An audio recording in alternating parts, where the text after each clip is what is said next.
Assalamualaikum warahmatullahi wabarakatuh. Hari ini kita akan belajar subjek Jawi, Unit 1, tema Kenali Saya. Tajuk kita pada hari ini ialah kedudukan huruf Hamzah. Dua objektif yang terdapat dalam pembelajaran hari ini adalah yang pertama, mengenal pasti kedudukan huruf Hamzah, dan yang kedua ialah menulis perkataan yang mengandungi huruf Hamzah.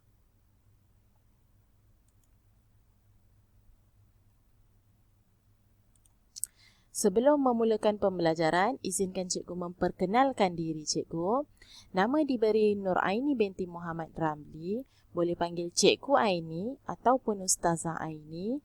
Baik, di dalam kelas cikgu mahu semua murid dengar apa yang cikgu sampaikan, fokus pada apa yang cikgu terangkan, buat semua tugasan yang cikgu berikan dan tanya jika ada yang tidak faham. Baiklah, kita mulakan kelas kita dengan Ummul Kitab Al-Fatihah dan juga doa penerang hati. Baiklah, suka cikgu ingatkan, antara adab yang perlu dijaga semasa belajar secara online. Yang utamanya adalah ketika kita belajar secara online, kamu hendaklah buka paparan kamera kamu supaya cikgu lebih bersemangat untuk lihat wajah-wajah anak murid yang cikgu ajar. Yang kedua, kamu perlulah mutekan mikrofon kamu supaya kita dapat menghormati dan tidak mengganggu rakan-rakan yang lain untuk mendengar apa yang cikgu sampaikan. Hendaklah masuk awal dan tidak ponteng kelas cikgu. Seterusnya, jika kamu hendak ke tandas atau keluar untuk apa-apa urusan, bolehlah minta izin terlebih dahulu daripada cikgu sebelum kamu keluar. Baiklah, cikgu terangkan sedikit kaedah PDPR yang digunakan. Ada satu video pengajaran dan pembelajaran akan diberikan oleh guru melalui grup WhatsApp kelas mengikut jadual yang ditetapkan. Murid-murid perlu melihat, mendengar dan memahami video pembelajaran dan pengajaran yang diberikan. Di akhir video, guru akan sertakan latihan dan murid perlulah menyiapkan latihan tersebut mengikut masa yang ditetapkan. Dan setiap latihan yang diberi perlu dihantar setelah berakhirnya tempoh PKP ataupun mengikut masa yang akan diberitahu.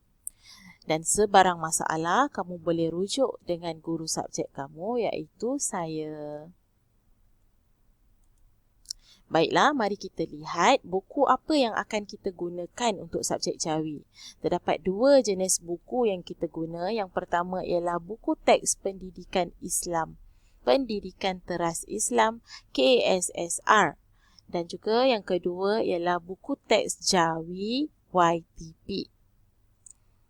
Okey, jangan lupa cikgu perlukan satu buku latihan nombor 4, iaitu buku garis 1 untuk kamu punya latihan dan juga nota.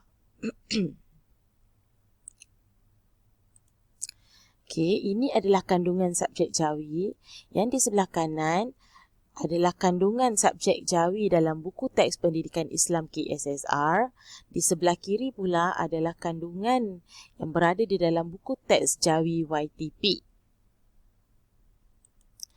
Baiklah, kita masuk kepada pembelajaran kita hari ini, iaitu kedudukan huruf Hamzah. Ada berapa kedudukan huruf Hamzah, ya?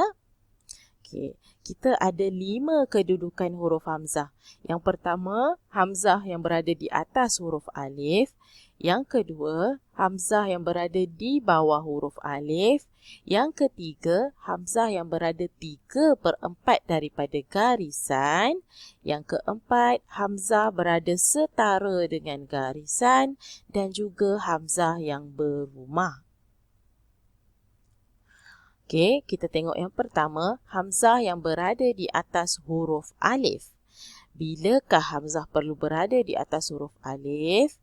Bila mempunyai kata dasar yang bermula dengan huruf alif dan perlulah didahului dengan imbuhan di, se ataupun ke.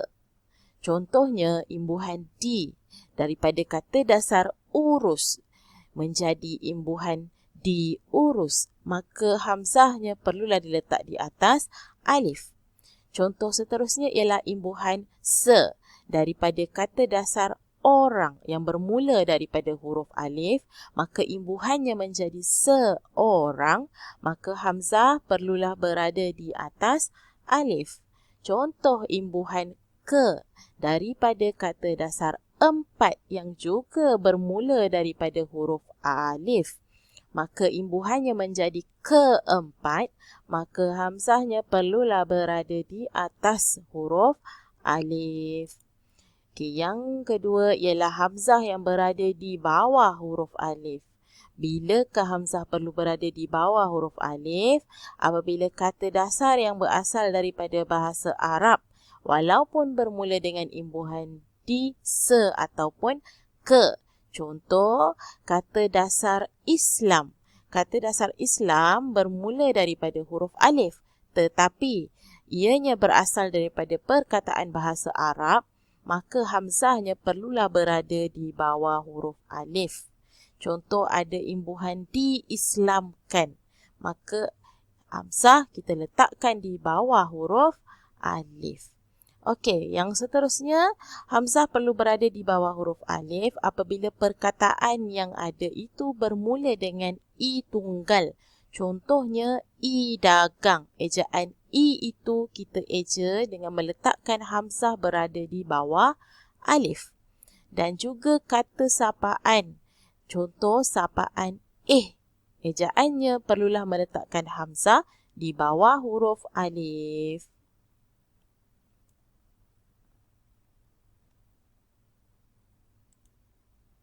Seterusnya kita tengok hamzah yang berada 3/4 daripada garisan.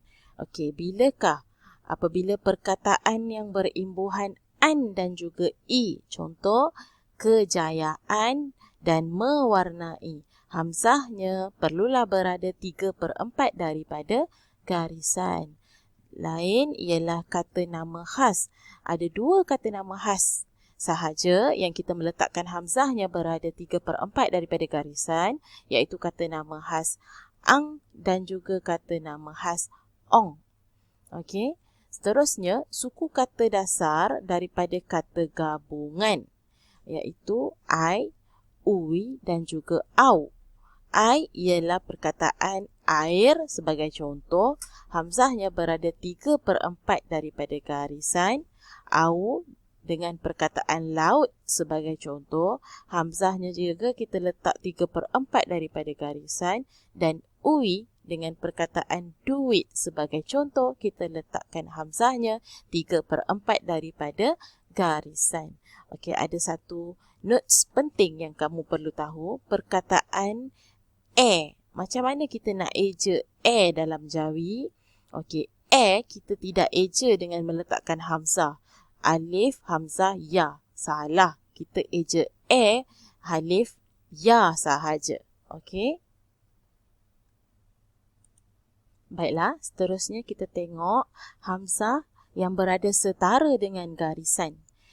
Ialah apabila kata dasar yang berasal daripada bahasa Arab, contohnya seperti perkataan Al-Quran, wuduk, doa dan juga ulama, bila kita eja dalam jawi, hamzahnya perlulah berada setara di atas garisan. Dan saiz hamzah tersebut mestilah lebih besar daripada saiz hamzah yang lain yang berada di dalam satu perkataan. Contoh perkataan ikhfa. Ikhfa mempunyai dua hamzah, maka hamzah akhir itu perlulah berada di atas garisan setara dan lebih besar daripada hamzah yang satu lagi. Dan jika kata dasar berada bersamaan imbuhan apitan, kedudukan hamzah bertukar menjadi 3/4. Tidak dituliskan dengan hamzah yang berada setara.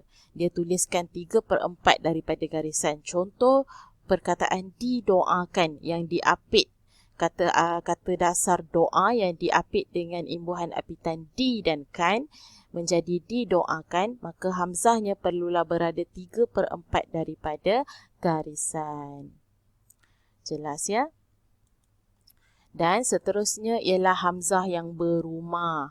Ya, hamzah yang berumah ada dua jenis. Yang pertama, apabila hamzah yang berumah itu tidak bersambung dengan mana-mana huruf.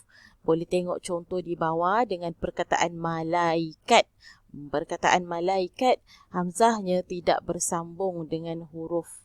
Okey, dan yang kedua, apabila ada hamzah itu disambungkan dengan huruf lain, sebagai contoh perkataan tahniah.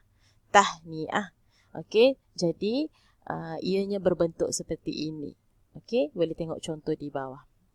Alright. Ini adalah tugasan kamu pada hari ini. Kamu boleh buka buku teks KSSR Pendidikan Islam, muka surat 62. Sila buat latihan nombor 1 dan juga latihan nombor 2 di dalam buku latihan kamu. Okay, cikgu lebih suka jika latihan nombor 1 itu kamu memberi contoh selain daripada contoh-contoh yang terdapat dalam buku teks. Itu lebih baik. Ya? Baiklah. Sekian sahaja pembelajaran kita pada hari ini. Jika ada sebarang kekeliruan yang tidak faham atau kurang jelas, kamu boleh PM cikgu dengan segera. Baiklah, kita sudahi kelas kita dengan tasbih kafarah dan suratul As. Sekian, terima kasih.